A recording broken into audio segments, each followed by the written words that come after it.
దేవుని నామమునకు మహిమ కలుగునుగాక. ప్రభునందు ప్రియమైన దేవుని బిడ్డలారా, అందరికీ ప్రభు అయిన యేసుక్రీస్తు నామంలో శుభవందనాలు.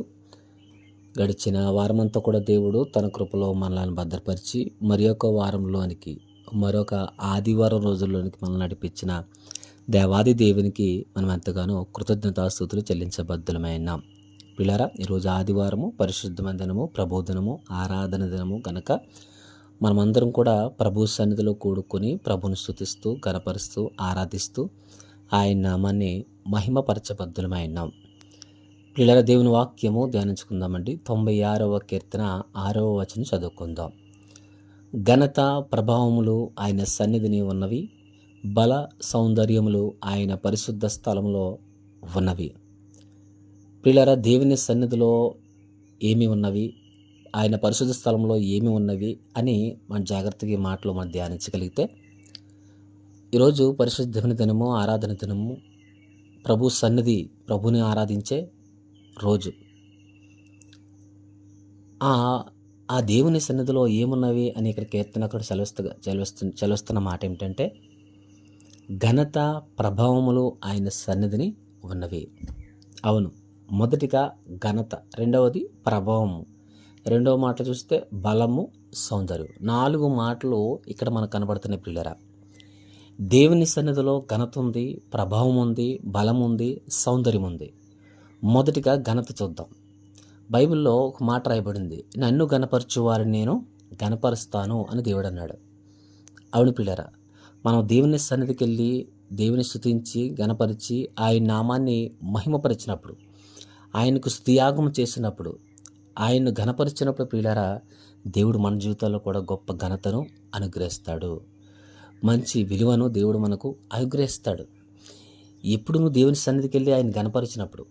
కానీ దేవుని సన్నిధికి వెళ్ళకుండా చాలామంది ఆదివారం రోజు రకరకాల పరిస్థితులు, రకరకాల పనులు, రకరకాల సమయాలను వారు కేటాయించుకుంటూ ఉంటారు దేవుని సన్నిధి కంటే. కానీ ఇక్కడ దేవుని వాక్యం సెలవుస్తున్న మాట ఏమిటంటే, ఘనత ఆయన సన్నిధిలో ఉంది.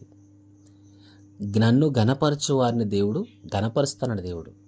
మనం ఎప్పుడైతే దేవుని సన్నిధిలో ఆయన్ని ఘనపరుస్తామో, ఆయన నామాన్ని మహిమపరుస్తామో, ఆయనకు స్తుతియాగము చేస్తామో, అందుకే నేను మరో చోట చూస్తాను కీర్తన, స్తుతియాగము చేయువాడు నన్ను మహిమపరుచున్నాడు అని దేవుని వాక్యం సెలవిస్తుంది. అవును, మన స్తుతియాగం చేసినప్పుడు ఆయన్ని మహిమపరిచే వ్యక్తులుగా మనం ఉంటాం, దేవుని మహిమపరిచే వ్యక్తులుగా మనం ఉంటాం. కనుక స్తుతియాగం చేసి ఆయన నామాన్ని గణపరిచినప్పుడు దేవుడు నీ జీవితంలో కూడా గొప్ప ఘనతను అనుగ్రహిస్తాడు. రెండోదిగా ప్రభావము.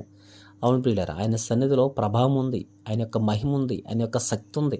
ఆ ప్రభావము, ఆ మహిమ, ఆ శక్తి మనకు వచ్చినప్పుడు ప్రియులారా, మనము మరి దేవుడిచ్చే ఆ స్వస్థతను, ఆ జ్ఞానమును, అంతేకాదు దేవునిలో వృద్ధిని మనం పొందుకుంటాం ప్రియులారా. కనుక దేవుని సన్నిధిలో స్తుతించి గణపరిచి ఆయన నామాన్ని మహిమపరిచి దేవుని మాటలు విని ఆ మాటలు మనం హృదయంలో భద్రం చేసుకున్న పిల్లల దేవుని యొక్క మహిమను మనం పొందుకుంటాం, దేవుని యొక్క ప్రభావము, దేవుని యొక్క శక్తిని మనం పొందుకుంటాం పిల్లల. దేవుని సన్నిధిలో ఏమున్నాయంట? ఘనత, ప్రభావం. మూడోదిగా బలము. అవును పిల్లల, ఈ శారీరక బలము కన్నా అంతరంగ బలము లేదా ఆత్మీయ బలము దేవుని సన్నిధిలో ఉంది. ఏ విధంగా ఆత్మీయ బలాన్ని మనం పొందుకుంటాం? ప్రభుని స్తుతించినప్పుడు, కనపరిచినప్పుడు, ప్రార్థించినప్పుడు, ఆరాధించినప్పుడు, దేవుని వాక్యము శ్రద్ధతో విని ఆ వాక్యాన్ని మన అంతరంగంలో హృదయంలో మనం భద్రం చేసుకున్నప్పుడు పిల్లరా, మన ఆత్మీయంగా మనం బలపడతాము. శారీరక బలము అది కొంతకాలమే పనికొస్తుంది.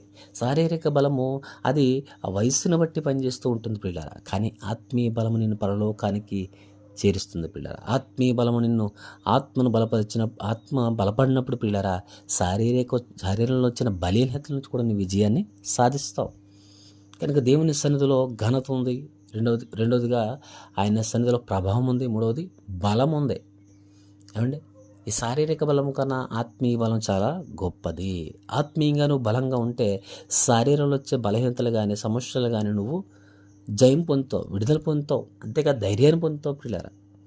కనుక దేవుని సన్నిధిలో దేవుడిచ్చే బలాన్ని ఆత్మీయ బలాన్ని నువ్వు పొందుకోవాలంటే దేవుని సన్నిధికి తప్పనిసరిగా వెళ్ళాలి.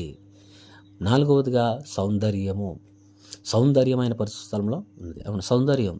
ఏమంటే బాహ్య సౌందర్యం కన్నా అంతరంగ సౌందర్యము చాలా విలువైనది పిల్లరా. పైన అందంగా ఉండడం కన్నా లోపల అందం చాలా విలువైనది దేవునికి.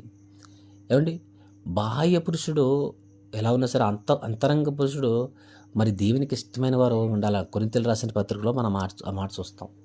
కనుక శారీరక సౌందర్యము అది శాశ్వతం కాదు.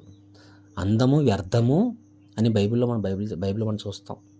అందం వ్యర్థము గడ్డితో పోల్చాడు ఒక చోట యెషయా గ్రంథంలో. గడ్డి మీద గడ్డి మీద ఊదును అది గడ్డి మాడిపోయిన బైబిల్ సెలవిస్తుంది. కనుక శారీరక అందం కన్నా ఆత్మీయ సౌందర్యము చాలా ప్రాముఖ్యమైన దేవునికి ప్రియులారా. కనుక ఆత్మీయ సౌందర్యం ఎక్కడుంది? పరిశుద్ధ స్థలంలో ఉంది, దేవుని సన్నిధిలో ఉంది.